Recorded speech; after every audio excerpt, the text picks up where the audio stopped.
terkait dengan Lukas NMB yang diduga bermain judi di luar negeri, Maki telah mendapatkan data dari orang-orang yang sekitarnya bahwa memang betul ada dugaan permainan judi di 3 negara, Manila, di Singapura, dan juga di Malaysia. Ada di Malaysia itu misalnya Hotel Crockford Sentosa, terus tempat kasino Malaysia Genting Highland, dan kemudian di Filipina adalah Soler Resort and Casino Entertainment. Dan juga perjalanan ini selalu diikuti oleh beberapa temannya, dan kelihatan Pak Lukas bulan Juli itu sehat karena bisa berjalan di bandara Singapura dan cukup jauh berjalannya. Kami punya videonya.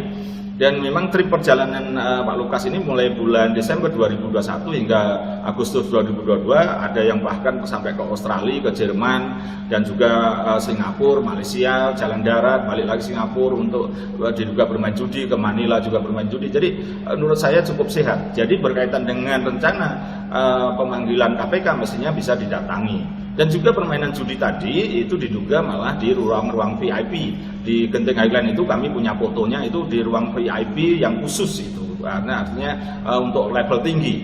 Dan kemudian juga untuk inilah mestinya KPK segera mendalami dugaan-dugaan uang-uang yang diduga berasal dari yang tidak jelas itu harus segera dibuktikan. Selain dugaan gratifikasi adalah uang-uang yang dipakai untuk judi itu apakah berasal dari kantong pribadi atau berasal dari yang lain.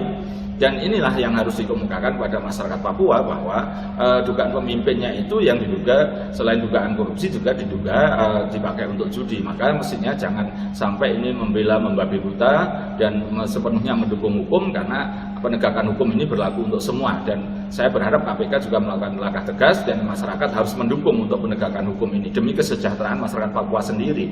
Saya sampai prihatin karena apa? Masyarakat Papua masih miskin, tapi kemudian pemimpinnya malah justru diduga bermain judi, dan judi yang sangat elit itu. Dan inilah yang harusnya dibenahi kita bersama. Dan pada posisi inilah masyarakat Papua harus mendukung penegakan hukum supaya masyarakat Papua sejahtera. Dan sisi inilah saya yakin sih kalau dugaan uang 560 miliar itu lebih percaya kepada PPATK, meskipun ini telah dibantah oleh lawyernya Lukas NMB. Tapi mari justru itulah datanglah ke pemanggilan KPK dan jelaskan semuanya. Kalau Anda clear ya sudah akan dihentikan, dan itu konsekuensi logis. Tapi kalau diduga tidak bisa membuktikan ya nanti ada konsekuensi-konsekuensi hukumnya.